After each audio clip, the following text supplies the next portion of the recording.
Всем привет! Добро пожаловать на мой канал! Сегодня мы продолжим рисовать семейку Гриффины.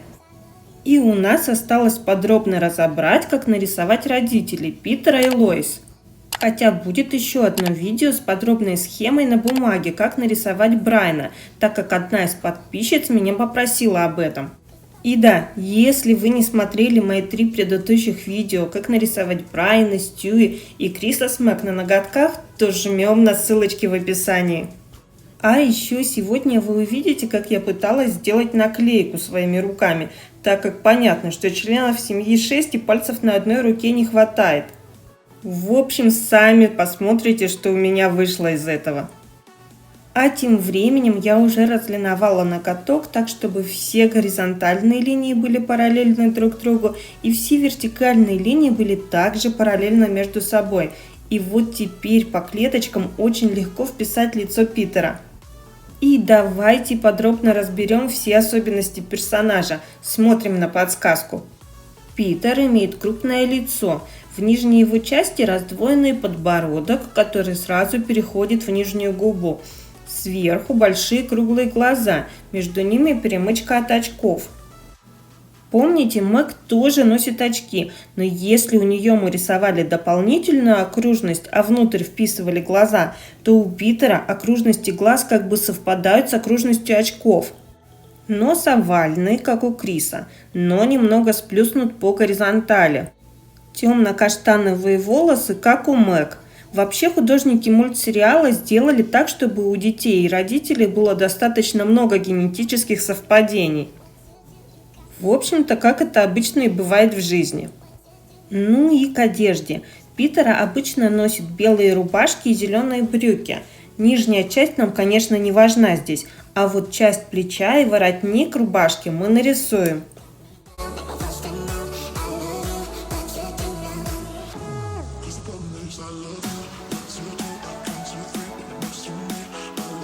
Как я уже говорила в предыдущих видео, набросок я делаю черным для наглядности на камере. Если же вы новичок и только учитесь, то вам я советую выбрать более светлый оттенок. И если вы ошибетесь, то будет легче закрасить какую-то лишнюю линию. Просушили наши эскизы, приступаем к работе с цветом. При раскрашивании я использую гель-лаки и наношу цвет в 2 слоя. Если же ваши лаки обладают большей укрывистостью, то можно использовать и 1 слой.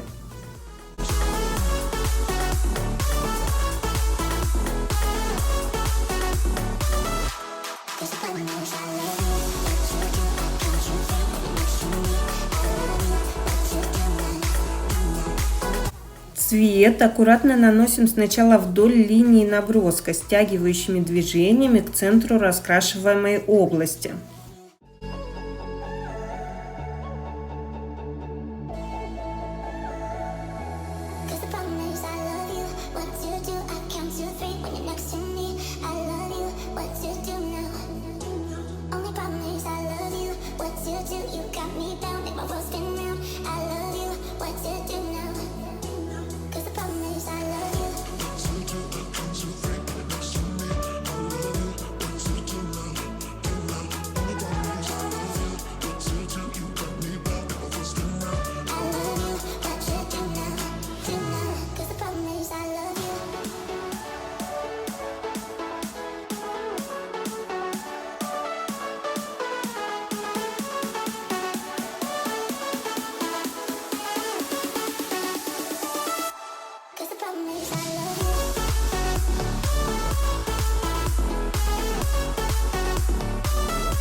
Смотрите, прямо на глазах второй слой закрашивает все проплешины и неровности.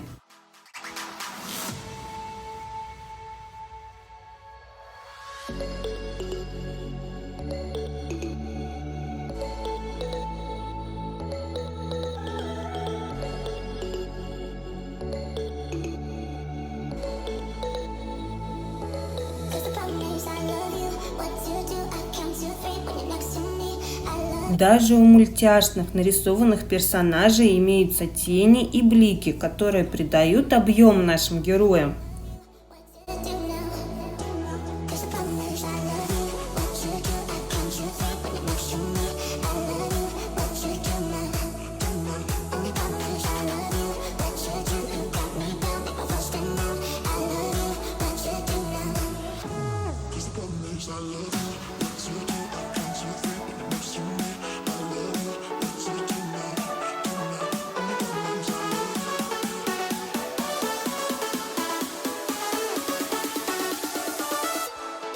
Прорабатываем контур черной гель-краской.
Покрываем топом и просушиваем в лампе. Наш Питер готов.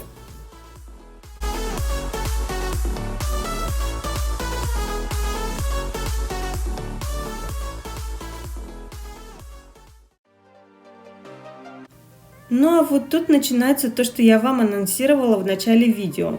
Я от природы правша, но как и многие мастера, делающие себе маникюр и покрытие, я уже приручила свою левую руку к некоторым манипуляциям и простым рисункам.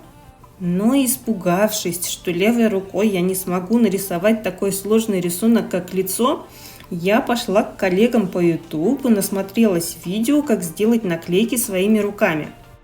Сразу говорю, что видео, где делали бы такой большой рисунок на весь ноготок, я не нашла, поэтому никого не обвиняю, это только моя глупость. В общем, увидите дальше. Для начала я взяла гибкий пластик, область рисования перекрыла слоем каучуковой базы и поверх просто стала рисовать как обычно, схема и цветная проработка, как у других персонажей. Тут я остановлюсь на нашем рисунке, чтобы вы смогли при случае нарисовать Лоис на типсе или ноготке. Итак, смотрим, какие черты мы обязательно должны прорисовать. Лицо без подбородка, как у Мэг, хорошо прорисованные губы, прямой большой нос в виде галочки, большие глаза, ярко-рыжие волосы. Лоис обычно носит бирюзовую рубашку и в тон к ней круглые серьги. При раскрашивании, так же как у Питера, наношу цвет в 2 слоя.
А после того, как просушили оба слоя, делаем прорисовку контура черной гель-краской.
В общем-то, рисунок готов. Можно спокойно поддеть острым предметом или пинцетиком и наклеить на ноготок. Вот такой был план, но не тут-то было. То ли слой тонкий, или пластик не такой. В общем, черт меня дернул еще раз покрыть базой. О чудо, и совсем без проблем он отлепился от пластика. И тут...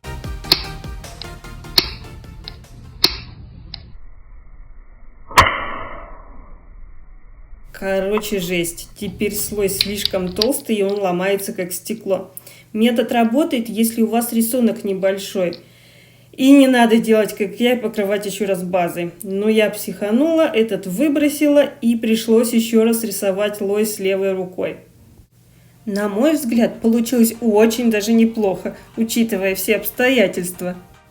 В общем, как-нибудь я вам покажу, как я рисую левой рукой. Но не сегодня, потому что на сегодня я с вами прощаюсь. Ставьте лайки, комментируйте. Кто не подписался, то обязательно сделайте это прямо сейчас. И всем хорошего настроения. Всех люблю. Пока-пока и увидимся.